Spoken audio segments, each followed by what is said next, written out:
নবীদের মসজিদ, যে মসজিদে নামাজ পড়েছেন ৭০ জন নবী।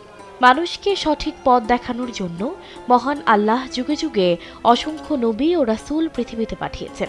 এর মধ্যে সবশেষ ও সর্বশ্রেষ্ঠ নবী হযরত মুহাম্মদ সাল্লাল্লাহু আলাইহি ওয়াসাল্লাম সহ এই মসজিদে ৭০ জন নবী নামাজ আদায় করেছেন। ফলে ইসলামের ইতিহাসের অত্যন্ত গুরুত্বপূর্ণ একটি মসজিদ এটি। সৌদি আরবের মিনার আল দিবা পর্বতের পাদদেশে এই মসজিদের অবস্থান। নাম মসজিদুল খাইফ। মসজিদের সামনে স্থাপিত সাইনবোর্ডে ৭টি ভাষায় লেখা রয়েছে মসজিদের নাম। স্যান্ডেলিনা সো, রূপচর্চায় আভিজাত্য। সেখানে বাংলাতেও লেখা আছে আল খাইফ মসজিদ। খাইফ বলা হয় এমন স্থানকে যা পাহাড়ের ঢালু অংশে এবং পানির প্রবাহ থেকে উঁচুতে অবস্থিত। আবার দুই পাহাড়ের মধ্যবর্তী উপত্যকা ভূমিকেও খাইফ বলেন আরবরা। মিনার দক্ষিণে ছোট জামারার কাছে এই প্রাচীন মসজিদটি অবস্থিত। হযরত মুহাম্মদ সাল্লাল্লাহু আলাইহি ওয়াসাল্লাম মিনায় অবস্থানকালে এই মসজিদে নামাজ আদায় করতেন। বৃহদাকার এই মসজিদের উঁচু মিনারগুলো বেশ দূর থেকে পাহাড়ের চূড়ার সঙ্গে পাল্লা দিয়ে দাঁড়িয়ে আছে।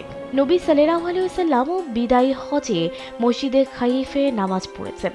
এই মসজিদের অনেক ফজিলত হাদিস ও ইতিহাসের গ্রন্থসমূহে উল্লেখ আছে। ঐতিহাসিক বর্ণনা এসেছে এই মসজিদের দৈর্ঘ্য ছিল ১২০ মিটার এবং প্রস্থ ছিল ৫৫ মিটার। সে হিসেবে এটি ছিল ওই সময় আরব অঞ্চলের সবচেয়ে বড় মসজিদ। এমনকি তখন মসজিদে হারামের চেয়েও বড় ছিল এই মসজিদের আয়তন।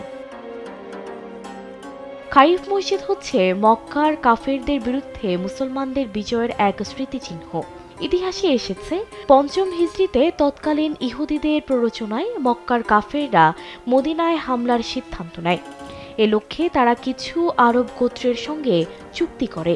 এই চুক্তির জন্য মক্কার কাফেররা যে স্থানটি বেছে নেয়, পরে সেখানেই খাইফ মসজিদ নির্মিত হয়।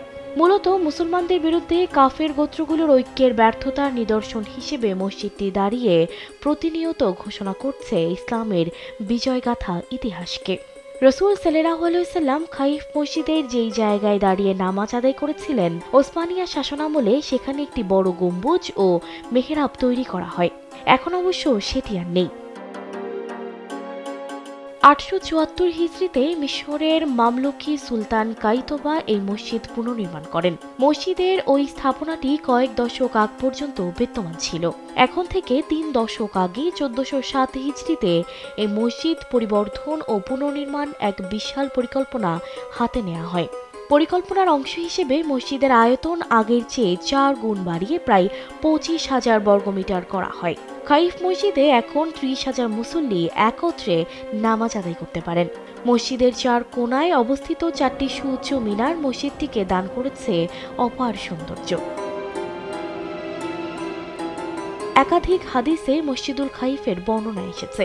আব্দুল্লাহ ইবনে আব্বাস রাদিয়াল্লাহু তাআলা আনহু থেকে বর্ণিত, রাসূল সাল্লাল্লাহু আলাইহি ওয়াসাল্লাম বলেছেন, ৭০ জন নবী মসজিদুল খাইফে নামাজ আদায় করেছেন। ইয়াজিদ ইবনে আসওয়াদ রাদিয়াল্লাহু তাআলা আনহু বলেন, তিনি রাসূল সাল্লাল্লাহু আলাইহি ওয়াসাল্লামের সঙ্গে হজ করেছেন এবং নবীজি সাল্লাল্লাহু আলাইহি ওয়াসাল্লামের সঙ্গে মসজিদুল খাইফে ফজরের নামাজ আদায় করেছেন। আব্দুর রহমান ইবনে মুয়াজ রাদিয়াল্লাহু তাআলা আনহু বলেন, রাসূল সাল্লাল্লাহু আলাইহি ওয়াসাল্লাম মিনায় একটি ভাষণ দেন।